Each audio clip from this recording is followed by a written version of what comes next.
everybody? It's Tyler here to share my testimony with you guys and how I encountered God's presence within my life.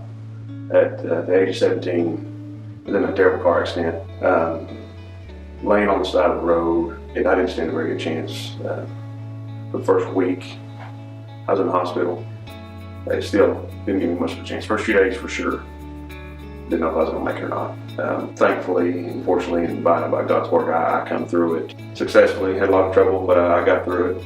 So I was in a coma for 2 weeks in the hospital for about a month and a half there. We got flown to Tulsa. I was cracked from ear to ear. Best way I can describe it is the front of my head separated from the rest of my head.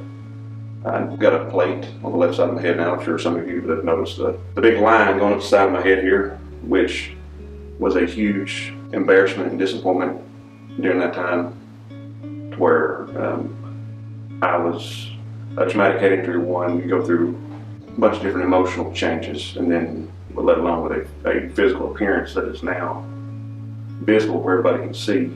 I did not like it. I felt embarrassed. I hated to show it. I didn't give myself much chance of anything, neither did anybody else. While I was in the hospital, I had doctors and nurses and friends, everybody cramming disability down my throat that I was going to be nothing. I was basically a waste of fresh air, really. And I come home, and without a doubt in my mind, nobody pushing me to do anything, I wanted to go to church. I told my mom that first Sunday. I said, "Mom, we need to go to church." She said, "Okay, where you want to go?" I said, "Right up here." At the time, we lived just down the road from Panama First Assembly, and that's where we went. And I stayed there, true and through, for every Sunday, every Wednesday for a good year and a half or so. And then I started to progress in healing, and my mind started to go in places that people would never thought I'd go. College, jobs, and that sort of thing. People giving me disability and this and that, and during that time, I lost a lot of friends walking around with a hole inside my head. People didn't want to hang out with me. People didn't want to hang out with a crippled guy. So I wasn't, so you say I wasn't crippled, but in other people's minds I was, because I couldn't do the things they could. Had to learn how to do everything again. Had to learn to walk, talk, write. Had to learn to be human again. I tried to do things that I'd done before my car accident, and I was getting hurt all the time. I had to learn how to fit in with people that I knew my whole life, and people I didn't even know. If I wanted to fit in, I made myself fit in. I made myself be seen, because people didn't want to hang out with me.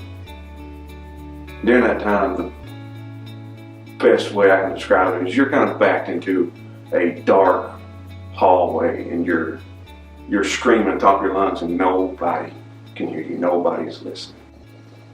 But one person never left me. God stayed true to me through all of it, showed me who He was, and that's what brought me closer to Him. The rest is it's a miracle making all in itself. It's me doing things. I'm following God. I'm listening to God. I'm doing things and proving to people that I can do and I will do the things they're telling me that I can't do. I got God's help. I'm listening to God. He's helping me, showing me the way.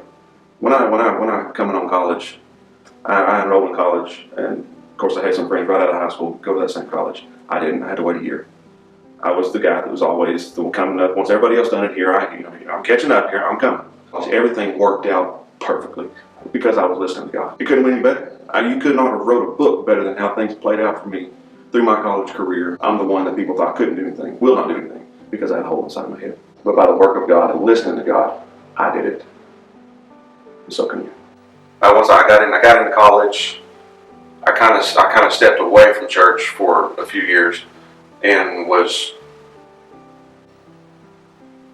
back to losing my friends. I'm out of church. Here I am. I'm trying to fit in. I'm trying to make new friends. I'm trying to do all these things to make myself heard, make myself seen, make myself known to somebody, because I'm making new friends. I lost a lot of friends, and I still have a couple that stuck around during that time, but like I was out of church for a few years. I met my wife. She was out of church, kind of like I was. She wanted to get back in it. So because of her, God led me to her. That was God's way of getting us, I feel like getting us both back in need to be. She brought it up. You know, hey, we need to check in church. Yeah, let's do it. Of course, at that time, we had a couple invites to come here, and I was interested in going. Brittany was interested as well. She didn't quite know everybody like I knew everybody, but we chose this church. We come here, and something that has been preached in our previous sermons was people getting in church, staying for a short time and getting out, getting in church, getting out, getting in, getting out. Our first year coming here was the ultimate test for us. We come here, and it was a struggle. We was being tested at home throughout our day-to-day stuff. We was being tested. The devil was working, trying to detour us from it, but we stayed in it, and we stayed here. We love this church. This is what, like our title, the place of new beginning. This is our new beginning. This is our story. This is where we will continue. My name is Tyler Arnold, and this is my new beginning.